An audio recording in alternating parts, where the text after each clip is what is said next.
Hello, this is Gaurav Lat, your big bull coach. So जारी रखते हैं हमारा डेली सीरीज़। आज क्या हुआ और आगे क्या होगा आज के लिए, यानी 3 सितंबर 2025 के लिए, दैट इज़ द 3rd सितंबर 2025 वेडनेसडे।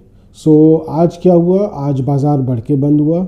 अगर निफ्टी की बात की जाए तो वो 135 पॉइंट्स बढ़कर 24,715 पर बंद हुआ। वहीं अगर बैंक निफ्टी की बात की जाए तो वो 406 पॉइंट्स बढ़कर 54,067 पर बंद हुआ। That is up 406 points, closing at 54,067 and half. So आज निफ्टी ने तो अच्छी बढ़त बनाई, 135 पॉइंट्स बढ़ के बंद हुआ। That is 135 points up. So खुला वैसे बाज़ार थोड़ा डावाडोल था, चूँकि कल डाउ जोन्स में बिकवाली का माहौल था, उसके कारण गिफ्ट निफ्टी डाउन था ही। कहीं ना कहीं इनफैक्ट 100 पॉइंट्स नीचे खुलने की एक बार अनुमान थे कल, अगर कल रात की बात की जाए। पर जैसे जैसे दिन बदलता है तो कई बार मूड भी बदल जाता है। हमने कल भी ये बोला था कि कई बार मूड भी बदल जाता है बाज़ार का। बाज़ार डेली ऐसे ही करता है, मूड बदलते ही रहता है एकदम। मूड इनफैक्ट ज़्यादा वॉलेटाइल है मार्केट से, सो एज सच तो वैसा ही हुआ कुछ हद तक। सो सुबह आते आते जो बिकवाली का जो मूड था वो जैसे एकदम ठहर सा गया था। सो खुलते के साथ थोड़ी सी कमज़ोरी आई मार्केट में, पर वो दबा दिया गया। सो निफ्टी ने 54,530-40 के आसपास तो एकदम अपने आप को थाम के रखा। वहाँ से बढ़ने की कई बार कोशिश की, लेकिन 24,600 के ऊपर चल नहीं पाया। सो उसके बाद निफ्टी जो है कंसोलिडेट करता रहा। पर कुछ बाज़ार में कहीं कुछ जैसा हलचल नहीं लग रहा था कि कोई भी सेक्टर में लेवाली देखी जा रही हो। हाँ, मेटल्स में कुछ लेवाली अच्छी देखी जा रही थी, चाहे वो टाटा स्टील हो, JSW स्टील हो। स्टील स्टॉक्स में बहुत अच्छी लेवाली देखी जा रही थी सुबह से ही। पर जैसे दिन आगे बढ़ा फिर उनकी तेज़ी भी अच्छी बढ़ी, और बैंक्स ने फिर धीरे धीरे शानदार कम बैक दिया। तो कहीं that was mainly courtesy HDFC bank. So HDFC bank ने बहुत शानदार एक जिसको बोलते हैं ना वापसी की बाज़ार में। तो कहीं ना कहीं बैंक निफ्टी ने भी उसी का सहारा लेते हुए बैंक निफ्टी में भी करीब 400 पॉइंट्स की बढ़त आई दोपहर आते आते।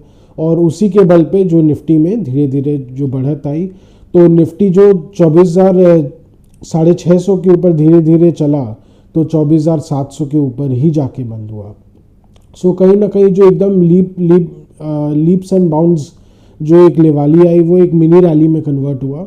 पर ये एक अच्छा संकेत भी है। तो कहीं ना कहीं जो टिकाऊ तेज़ी जिसको बोलते हैं, वो टिकाऊ तेज़ी का थोड़ा बहुत संकेत भी आज मिला कि हाँ, बाज़ार पहले अपना बोलते हैं ना अपने चारों खाने को अच्छी तरह टेस्ट कर ले रहा है कि भाई कौन कहाँ बैठा है, कौन कहाँ बैठा है। इसको पूरा सारा नाप तोल के गिनने के बाद अब समझ में आया कि नहीं भैया, नीचे तो और जाने का स्कोप है नहीं, ऊपर ही वापस बढ़ना पड़ेगा, ऊपर चुपचाप आ जाओ।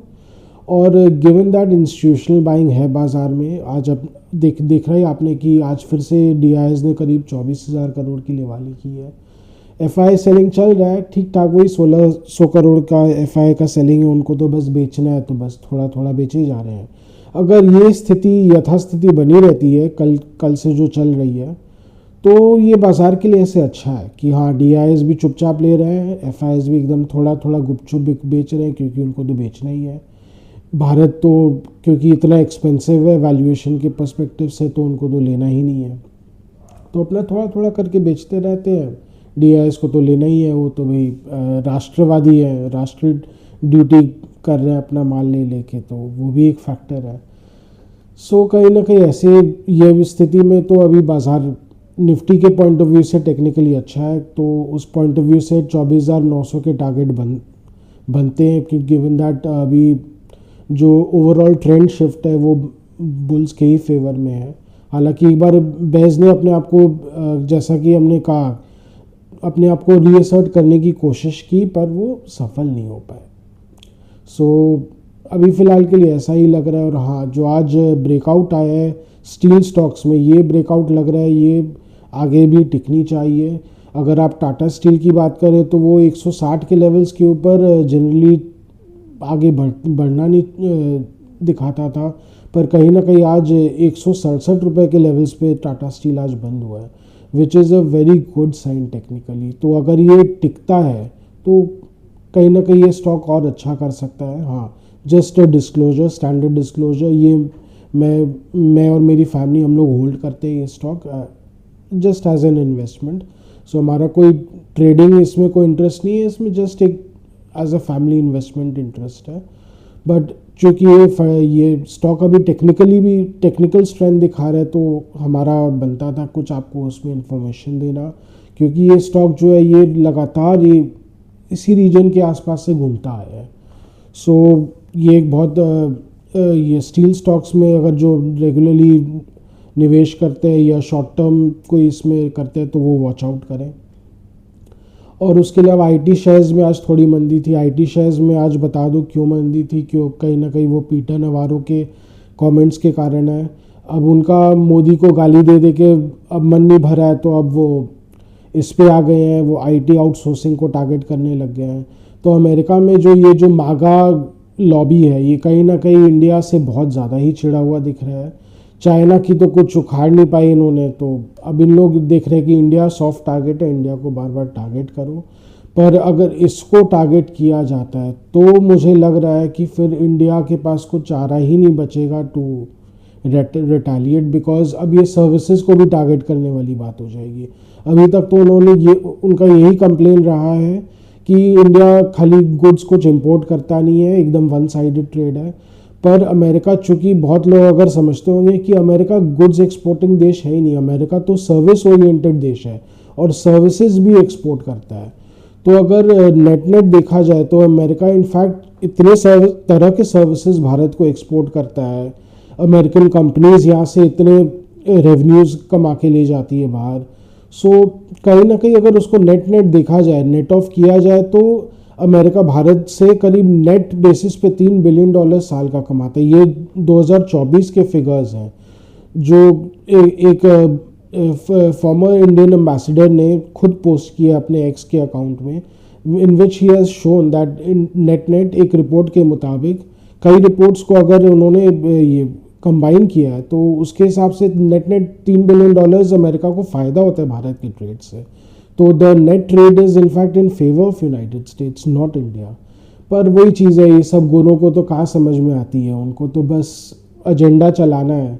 पर अगर यही उनका एजेंडा है कि इंडिया के साथ उनको एकदम हर तरीके से इंडिया को ट्रेड को टारगेट करना है, इंडिया के साथ बेसिकली इकोनॉमिक रिश्ते ख़त्म ही करना है, तो फिर ठीक है, तो बहुत अच्छा है। फिर तो मोदी जी को और कुछ और ही सोचना पड़ेगा। फिर जो बहुत सारे जो डिपेंडेंस बनाए रखें यूएस टेक कंपनीज में, कल को उसको लेके भी भारत को सोचना पड़ेगा।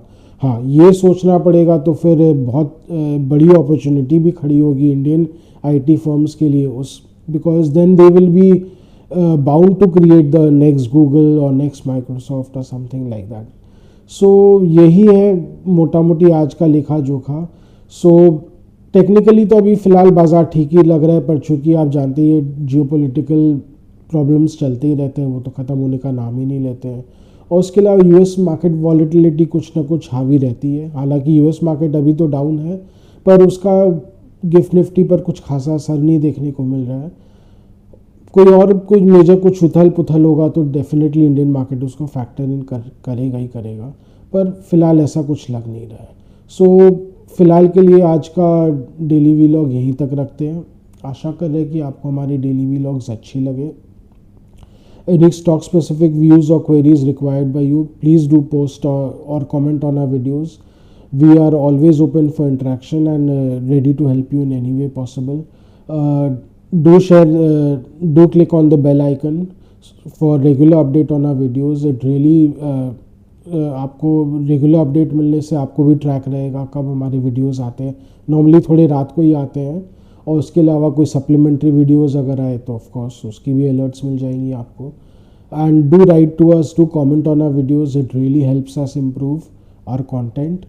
एंड ऑफ कोर्स हम जैसे कि हमने बोला कि पहले भी बोला कि कुछ भी अगर स्टॉक स्पेसिफिक व्यूज़ हो, please do write to us, comment और अस, एंड थैंक यू।